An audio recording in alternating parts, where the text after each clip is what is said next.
Bonjour et namasté à vous, chers amis, fils et filles de la lumière, quêteurs de la connaissance authentique. Je suis heureux une fois encore d'être avec vous sur notre chaîne Aksharam International TV et je décide de partager une connaissance avec vous.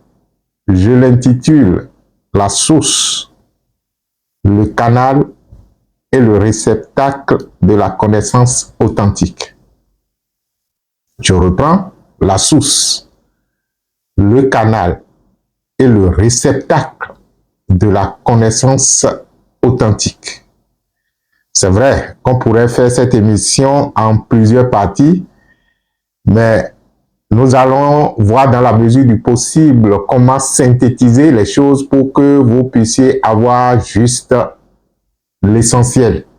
L'essentiel qui permettra à chacun de nous de savoir comment poser ses pas sur le chemin de la connaissance.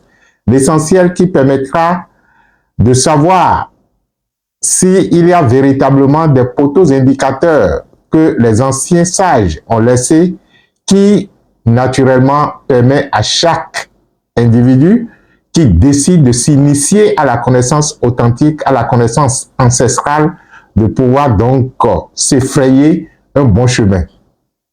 Et lorsque nous parlons de la connaissance ancestrale, de l'ancestrologie, c'est vrai que nous sommes nés, disons, d'un père et d'une mère, et que nous sommes, eux aussi, ils sont nés d'une père et d'une mère de façon successive. Mais au-delà de tout ça, où aujourd'hui peut-être on se retrouve sur un continent que nous appelons le continent noir, la connaissance ancestrale est au-delà de la connaissance de l'ancestralité africaine. La connaissance ancestrale est au-delà de l'ancestralité asiatique. La connaissance ancestrale est au-delà de l'ancestralité occidentale ou européenne. C'est alors ce que nous appelons la connaissance authentique, qui naturellement, dans ces diverses expressions, a donné naissance à toutes les connaissances. Donc, nous parlons de la source, du canal et du réceptacle de la connaissance authentique. Alors, ce qu'il faut remarquer, c'est que lorsque nous arrivons dans ce monde, dans ce oasis de l'existence, comme nous l'appelons, il n'y a que l'existence que vous menez est naturellement l'expression de votre état de conscience. L'existence que vous menez est l'expression de votre état de conscience. De telle sorte que lorsque l'existence ne vous donne pas satisfaction, vous allez constater que les êtres intelligents commencent par chercher naturellement quelles sont les informations susceptibles de m'amener à changer mon existence. Et qui parle de information, parle de la connaissance. Ce qui fait que l'existence et la recherche de la connaissance se trouvent intimement liés. Les problèmes auxquels vous êtes confrontés au sein de l'existence, les vicissitudes de l'existence amènent votre conscience à chercher encore et encore un degré de connaissance, un degré d'illumination encore plus élevé pour pouvoir donc s'éveiller à une connaissance afin de pouvoir transcender ou de transformer cette existence. Donc, l'existence, lorsque elle nous tend des pièges d'insatisfaction, elle est tout simplement en train de nous inciter à aller à la recherche de connaissances. Parce que lorsque vous prenez votre état de conscience, puisque entre-temps, je disais au début de cette émission que l'existence est l'expression de votre état de conscience. Donc, lorsque vous prenez votre état de conscience, elle est en fait la somme de toutes les informations que vous avez en fait, dont vous disposez en fait. Ce qui fait que plus vous êtes informé, plus vous avez de la connaissance, plus il y a de la lumière dans votre conscience, plus votre conscience donc s'élargit.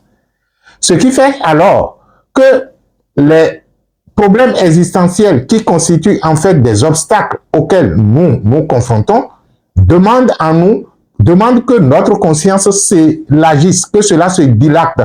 Et une fois que la conscience se dilate, le problème qui entre-temps était un grand et maous problème se retrouve être au sein donc de la conscience qui, elle, s'élargissant, commence donc par effriter, je vais dire, le soi-disant problème qui finalement se dissolve dans l'étendue infinie et illimitée de la conscience.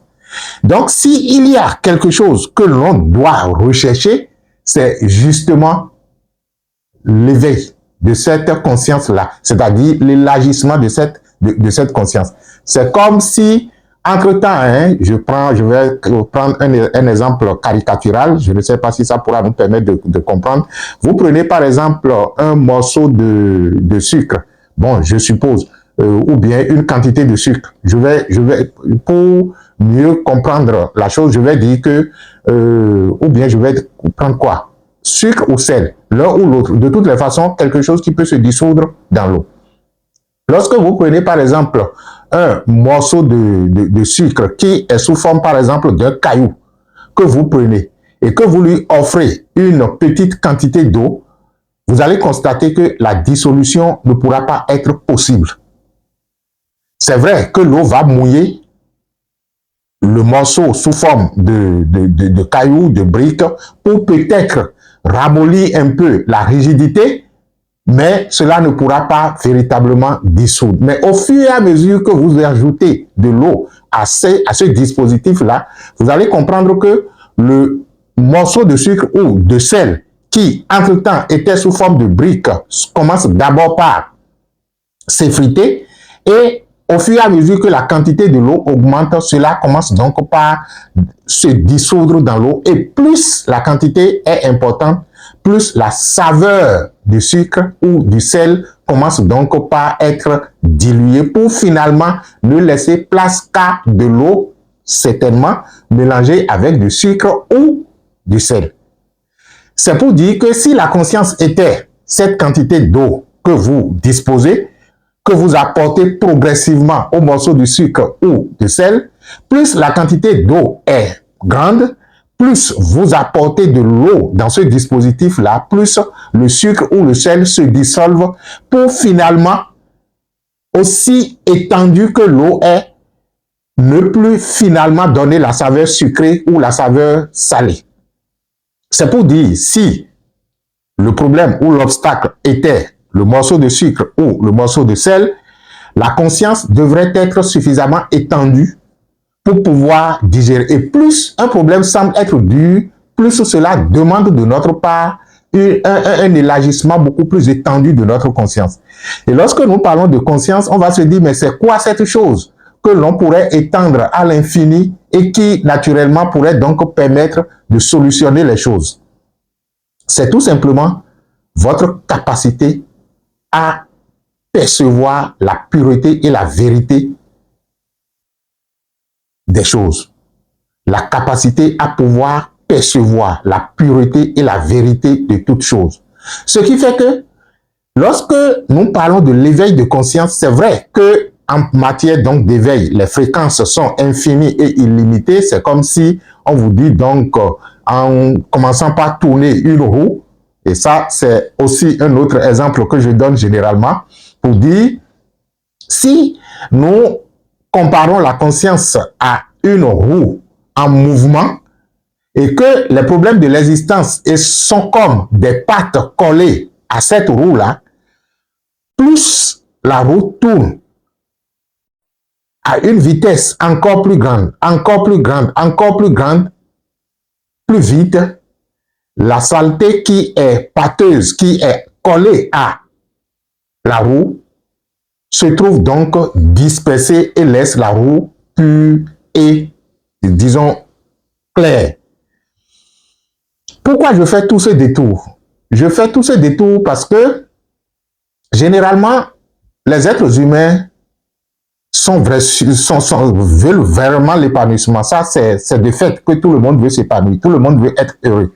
Mais généralement, les chemins que nous empruntons, les dispositifs que nous mettons en place ne nous permettent pas donc de retrouver ce que nous pourrions appeler l'épanouissement, le bonheur dont il s'agit ou la paix et la sérénité dont il s'agit. De telle sorte que si aujourd'hui, je suppose, j'ai un problème par exemple de manque d'emploi ou de pénurie de ci ou de ça, ou d'insuffisance par exemple en matière de finances, la première approche serait d'abord donc de chercher quelque chose à faire pour pouvoir donc avoir, disons, de l'argent à satisfaire cette pénurie-là.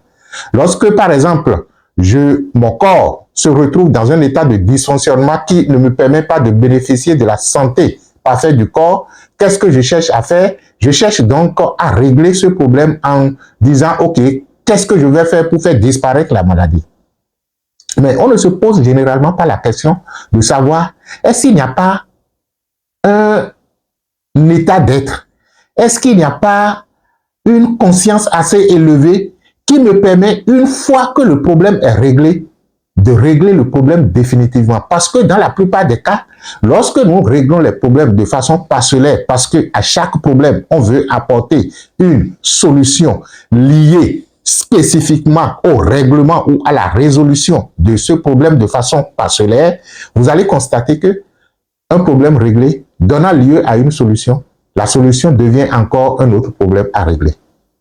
Alors, si je décide de comprendre tout simplement le code de la vie, si je décide tout simplement de comprendre le code de l'existence, si je décide tout simplement de comprendre la vérité des choses qui pourra me permettre, une fois en contact avec cette vérité-là, de pouvoir bénéficier à chaque instant des informations nécessaires pour pouvoir régler les problèmes au lieu de courir problème par problème, que je sois en mesure de me connecter alors à cette source de connaissances authentiques qui pourra me permettre donc de régler les problèmes au fur et à mesure que les problèmes se posent, parce que l'existence elle-même est déjà ce que nous pourrions appeler situation à régler. C'est en fait ce qui nous amène à nous intéresser à ce qu'on pourrait appeler la connaissance totale, la connaissance authentique, la connaissance souche, la connaissance ancestrale, la connaissance qui permet à chaque personne ou à chaque individu, dès lors que j'en ai besoin, d'aller puiser là-dedans pour pouvoir donc m'épanouir et aider les autres à pouvoir y arriver. C'est vrai que c'est très beau lorsqu'on en parle comme ça, mais c'est justement le chemin pour y arriver qui est dur, qui est ardu. C'est le chemin pour arriver qui est tellement difficile que la plupart des êtres humains n'aiment pas emprunter ce chemin. Nous aimons la facilité. Nous voulons que quelqu'un nous sauve. Nous voulons que quelqu'un nous ait déjà sauvés avant même que on ne vienne dans cette existence. Et lorsque même nous empruntons le chemin spirituel, on transporte encore cette idée de vouloir se faire sauver vers le soi-disant gourou ou le maître pour penser alors qu'il représente celui qui pourrait nous sauver, alors que le rôle du maître, c'est de pouvoir vous indiquer le chemin afin que par le chemin, vous puissiez atteindre votre propre autosuffisance et votre propre souveraineté. Waouh! Comment alors se connecter à la source de la connaissance? C'est pourquoi j'intitulais le thème « La source, le canal, le réceptacle de la connaissance authentique ». Je pourrais dire, si je veux être religieux ou chrétien, la source, le canal, le réceptacle de l'Esprit de Dieu ou de la connaissance de Dieu. C'est très intéressant, n'est-ce pas? C'est vrai que je nous ai amenés à ce point maintenant où nous voulons tous, si c'était possible, de nous connecter à cette connaissance authentique, à cette connaissance sagesse, à cette connaissance pure qui pourrait nous permettre de mener la meilleure de l'existence sur cette terre si entre-temps c'était possible. même si ce n'était pas possible, le simple fait d'imaginer que c'est possible rend cela possible. Il y a certainement une meilleure façon de mener notre existence et c'est ce que nous devrions chercher. Tout au long de cette existence, nous devrions focaliser notre attention sur le meilleur des choses. Quelle est la meilleure façon de mener cette existence? Quelle est la meilleure façon de vivre cette existence? Est-ce que cela n'existerait pas quelque part?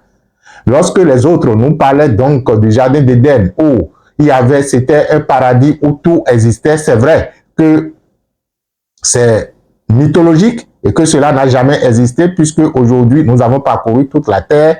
La Terre n'est pas dotée d'un espace où on pourrait donc mener la vie telle qu'elle est décrite, l'existence telle qu'elle est décrite dans ce soi-disant jardin. Mais le simple fait que nous imaginons que l'existence telle que nous la menons n'est pas à la hauteur de notre espérance et qu'on se pose la question de savoir si il n'y a pas une façon mieux que celle que nous menons aujourd'hui est déjà la preuve que cela existerait et qu'il y aurait certainement, disons, une source d'information, une source de connaissance qui nous permettrait, lorsque on est connecté à cette source ou lorsque nous utilisons ces connaissances comme étant des poteaux indicateurs de l'existence, on pourrait mener l'existence de la meilleure façon que ce soit. Cela voudra donc dire que la société telle que nous l'avons forgée aujourd'hui est totalement à reconsidérer. Parce que telle que nous l'avions forgée aujourd'hui, aussi bien du point économique, du point de vue économique, du point de vue social, du point de vue politique et du point de vue même technologique, nous constatons que elle ne nous apporte pas, je parle de la société, elle ne nous apporte pas la meilleure de l'existence que nous aurions souhaité. Il y a un maître qui dit, si votre technologie est le produit de votre état de conscience, si votre technologie provient d'un état de conscience assez élevé et que la technologie est utilisée comme outil pour atteindre des objectifs, vous pourriez en avoir la maîtrise. Mais si votre société devient le produit de votre technologie, si votre société devient le produit de votre technologie, ça veut dire que la technologie vous prend et c'est elle qui vous domine. Et surtout lorsque elle se retrouve maintenant dans la main des enfants, elle va conduire à votre déchéance. Et c'est ce qui est en train de se passer aujourd'hui. Ce n'est pas là le sujet. Aujourd'hui, nous voudrions donc voir comment accéder à la pureté de la connaissance en nous. Ce qu'il faut reconnaître, c'est que si toutes les traditions du monde reconnaissent, de par leur spiritualité, que la connaissance, il y a une connaissance absolue, cela veut dire qu'elle se retrouve partout et en toutes choses. C'est ce que disait l'autre quand il est parvenu à la réalisation de cette connaissance que dans le temps on appelait donc le Christ. Il disait, je suis le Christ. L'autre dira, je suis Bouddha.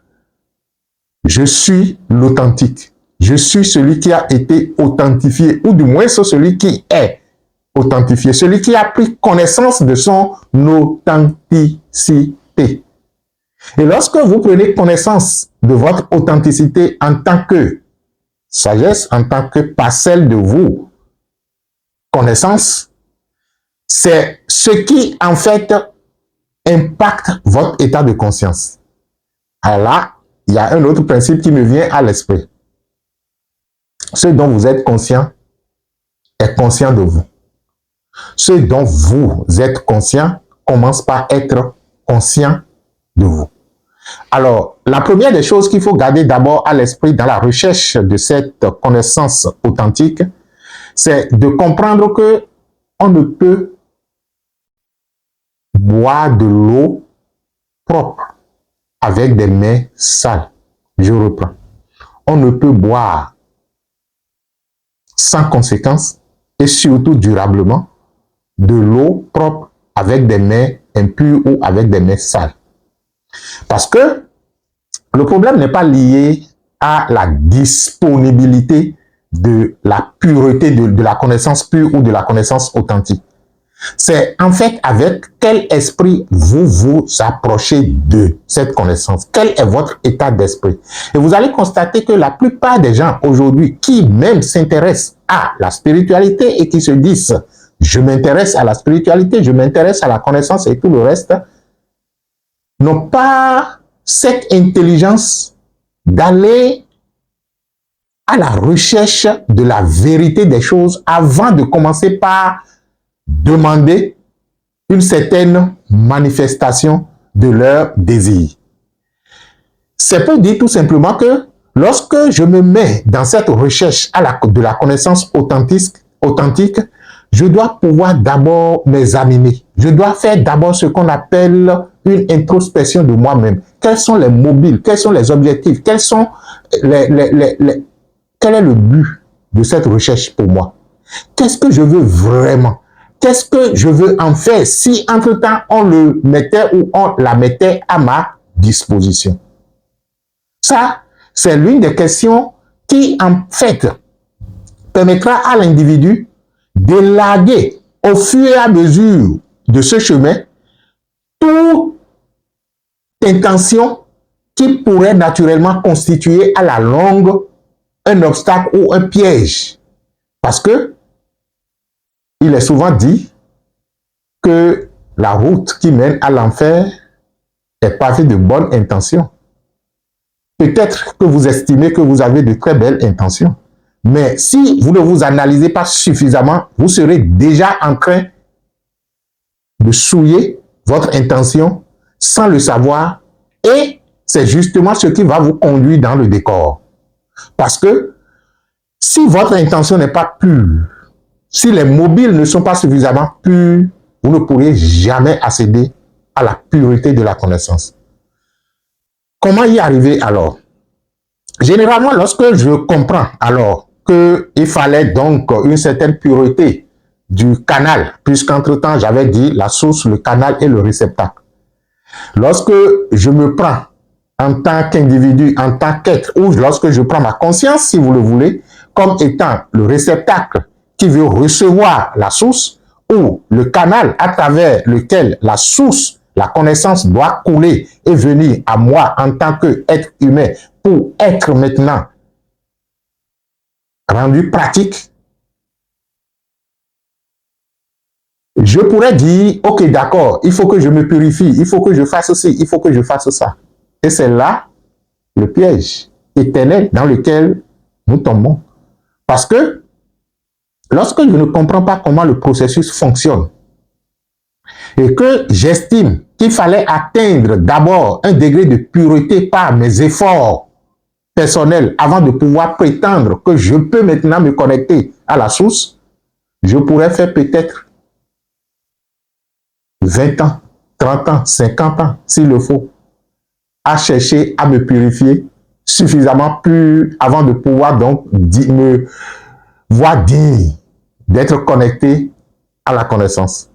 Puisque nous avons dit que cette connaissance existe, elle précède la naissance de l'humanité, elle nourrit l'humanité et elle va subsister à l'après l'humanité. Je parle justement donc des êtres humains, parce qu'il fut certainement un temps où, en tant qu'être humain, de chair, de corps, tel que vous me voyez et tel que je vous sens maintenant, il fut un temps où on n'était pas sur cette terre, il fut un temps où peut-être, ou certainement, cette terre qui nous habite n'était même pas là. Et il y aura un temps où tout ça disparaîtra naturellement. Je ne parle pas donc de ces bizarreries de fin du monde ou de la fin des temps ou la fin du monde est pour demain ou choses là. Ça, c'est de l'enfantillage. Revenons tout simplement à ce qui nous intéresse ici. Donc, dès lors que je me mets dans ce processus de il faut que je me purifie, il faut que je fasse ci, il faut que je fasse ça, ainsi de suite, avant donc de me voir digne d'être connecté à la connaissance authentique, à la connaissance ancestrale, je commence donc par faire des rituels, des travaux et tout le reste pour pouvoir me purifier.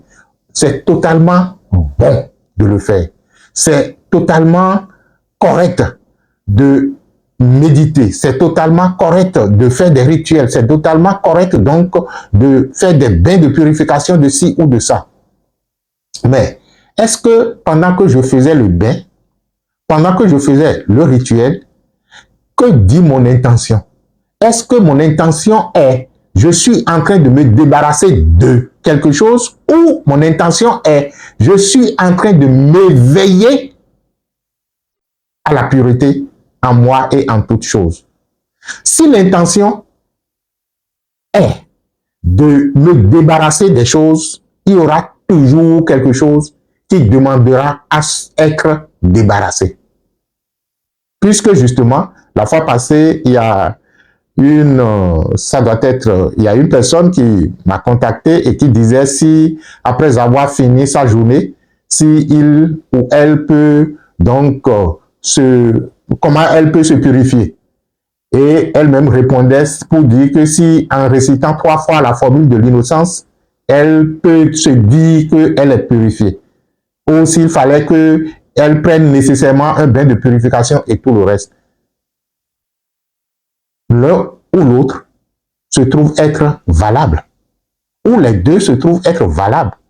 La seule chose, c'est quelle est la direction que votre intention prend. Parce que lorsque mon intention est, il y a de l'impureté en moi, il faut que je m'en débarrasse, ça, ce n'est pas de la purification.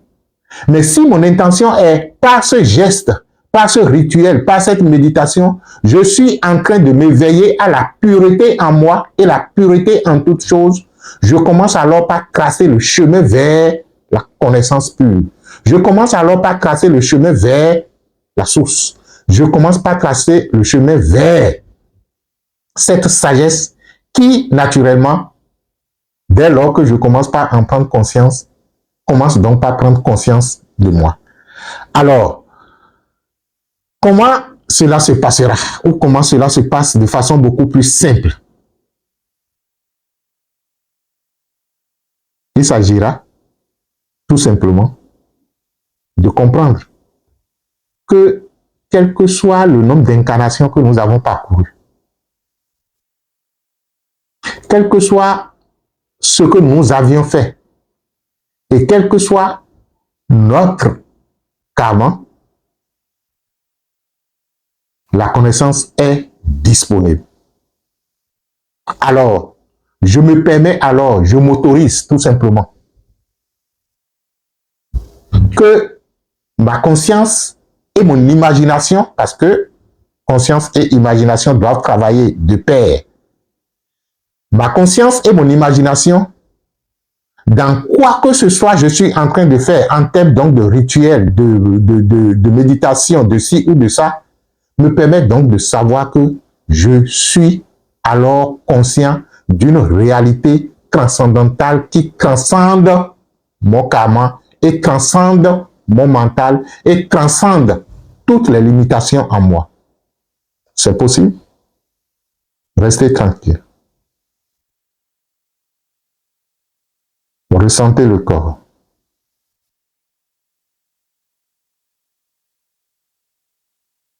Il y a une évidence,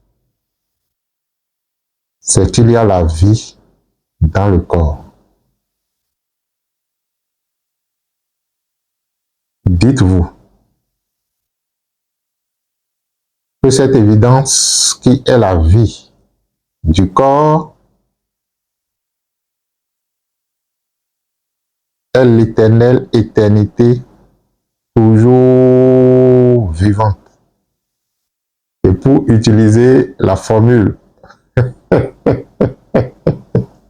très citée du maître Gosson, au nom de toutes les choses ont toujours été, je réalise ici et maintenant que je suis conscient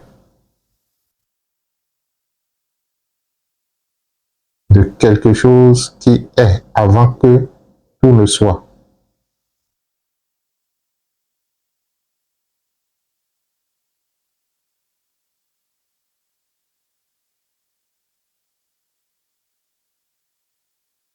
Comprenez tout simplement que votre mental ne peut accéder à cet espace. Mais vous pouvez le sentir.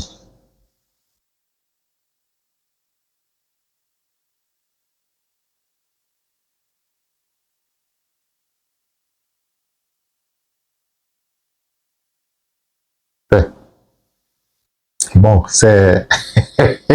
Je voudrais juste qu'on s'amuse un peu. Qu'on s'amuse avec quoi? Qu'on s'amuse avec... Parce que ce qu'on nous appelons Dieu, que les gens nous vendent, il a été dit qu'il est plus proche de nous que notre respiration. Et pourtant, nous le recherchons indéfiniment. Et c'est parce qu'il se retrouve être en nous, c'est parce qu'il est nous, c'est parce qu'il est chaque chose que lorsqu'on se met à le rechercher, on ne le trouve jamais. La seule chose à faire, c'est juste de prendre conscience que cette chose qui échappe à notre entendement mental se retrouve être ici et maintenant. Et lorsque nous commençons par cultiver cette habitude, ce qui se passe, c'est que quand je parlais donc de la source, du canal et du réceptacle, ce qui se passe, c'est que c'est comme si vous avez, disons, de l'eau dans un bassin quelque part en quantité infinie. Et que pour alimenter votre communauté, la ville dans laquelle vous êtes, il faille donc disposer d'un canal, d'un tuyau pour pouvoir alimenter la ville. Et que, au niveau donc de la ville, qu'il y a naturellement un réceptacle, comme on le fait généralement, un château d'eau, qui reçoit l'eau avant d'être distribuée. Je parle de la ville, mais je suis en train de parler de vous en tant qu'unité et multiplicité. Parce que si vous vous observez correctement, vous allez constater que vous semblez être un individu, mais nous sommes tous des individus multiples à l'intérieur de nous. Suivant les contextes, telle ou telle personnalité s'exprime. Donc, en soi, moi seul, je constitue déjà une société dont je dois être le directeur à mieux gérer. Donc, chaque personne constitue en soi l'unité et en même temps la multitude. Et c'est la façon dont vous gérez cette entreprise de directeur et collaborateur, c'est cette façon-là qui vous permet donc de gérer l'interaction entre les êtres humains à l'extérieur de vous.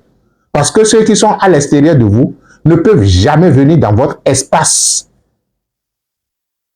dans votre environnement, s'ils n'ont pas une correspondance en nous. Alors, lorsque je donnais l'exemple donc de bassin dans lequel se trouve l'eau en quantité infinie et illimitée qui doit être conduite à travers un tuyau pour une ville, c'est de vous que je parle, de façon métaphorique. Alors, qu'est-ce qui se passe? Lorsque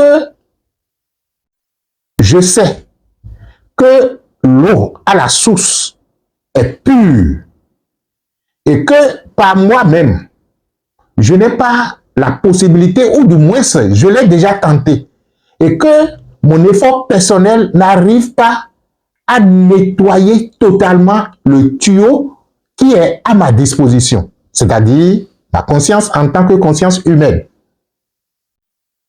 Et que le réceptacle que constitue aussi bien mon mental, disons mon âme et mon corps, je n'arrive pas non plus à suffisamment nettoyer pour que l'eau pure de la source puisse couler à travers un tuyau pur et venir dans un réceptacle pur pour être distribué. J'ai fait des efforts pendant des années.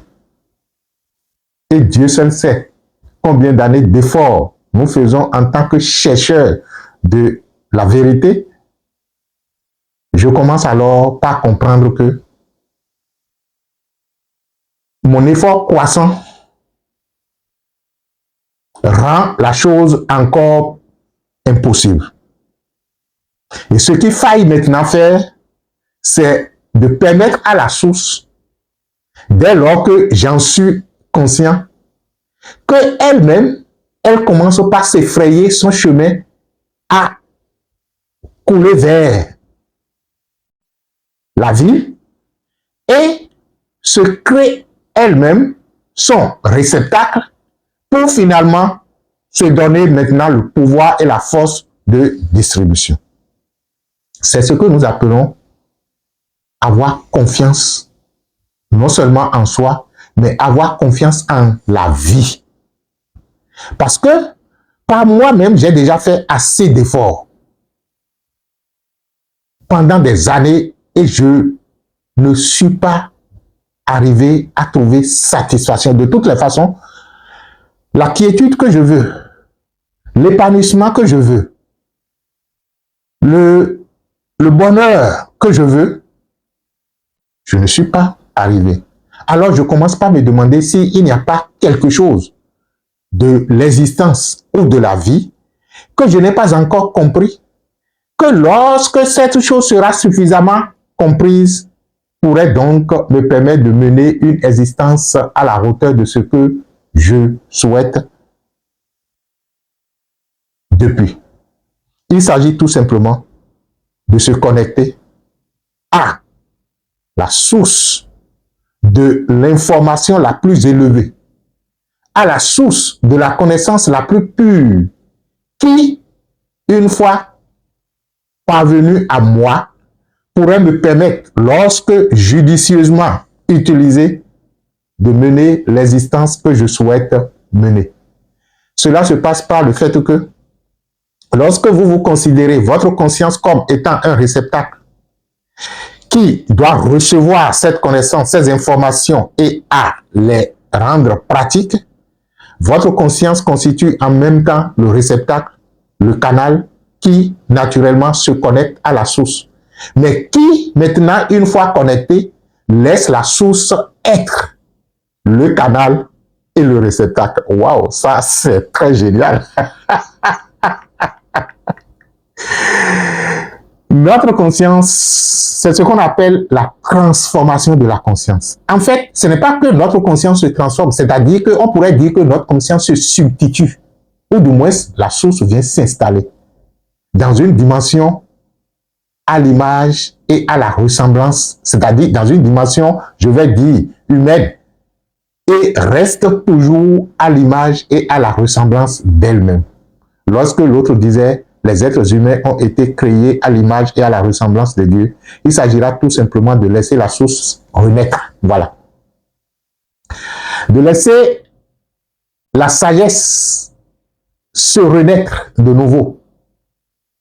Et elle est heureuse de le faire tout simplement parce qu'un individu a pris conscience d'elle.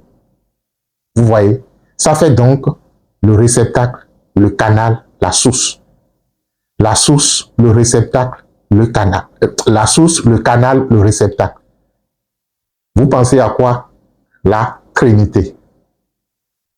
La vie consciente d'elle-même, d'être la source. Et c'est bouclé. C'est là où se trouve justement l'éternelle connaissance, l'éternelle eau vive de la vie qui permet à toutes les âmes de s'abreuver et d'étancher leur soif. Je finis cette communication en disant « Heureux ceux qui ont soif, parce qu'ils se mettront à la recherche de l'eau vive et parviendront finalement à trouver l'eau vive pour se désaltérer indéfiniment. Mais si vous n'avez pas soif, si les problèmes de l'existence ne vous poussent pas loin, vous ne pourriez jamais avoir une perspective d'élévation de votre conscience au point où vous pourriez penser qu'il y a quelque chose peut-être au sein de l'existence qui pourrait vous permettre donc de mener la meilleure existence. C'est pourquoi, lorsque les gens ont des problèmes qui dépassent leurs limites, c'est très intéressant. Parce que le mental n'est éprouvé que lorsque vous êtes confronté à des obstacles, à des situations qui dépassent l'entendement humain. Là, on commence donc par penser à sa source, à la source de la vie, qui est la vie, consciente d'elle-même.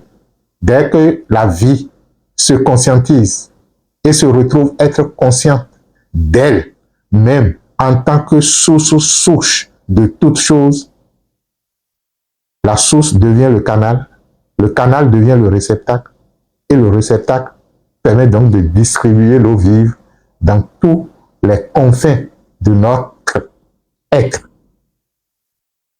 Nous appelons alors les entités de notre monde intérieur et nous leur disons, nous avons fait la découverte, venez boire. Parce que toutes les entités de notre monde intérieur recherchent vainement, malgré elles, la vérité, la vie, la lumière. Et c'est justement parce que nous, en tant qu'autorité, l'être humain en tant qu'autorité ne se donne pas la liberté de cette conscience d'être l'unité qui se vitalise et qui distribue sa vitalité à ces entités que nous continuons toujours d'être embêtés dans nos mondes intérieurs. Donc la lutte en fait contre ces entités constitue donc à aller à la source de la connaissance authentique, à la source de la connaissance ancestrale et par quelque façon que ce soit de parvenir donc à utiliser cette connaissance, à utiliser cette sagesse qui est naturellement amour, lumière pour distribuer indéfiniment. Je vous remercie d'avoir été là et c'est très intéressant de partager cette communication avec vous et je suis heureux qu'il en soit ainsi et que vous preniez naturellement conscience que la connaissance est disponible dans toute sa pureté. Il suffit tout simplement que les mobiles qui nous guident soient purs et parfaits et que nous pourrions donc y arriver. Merci et que les bénédictions soient à vous et à tout l'univers entier que nous avons généré.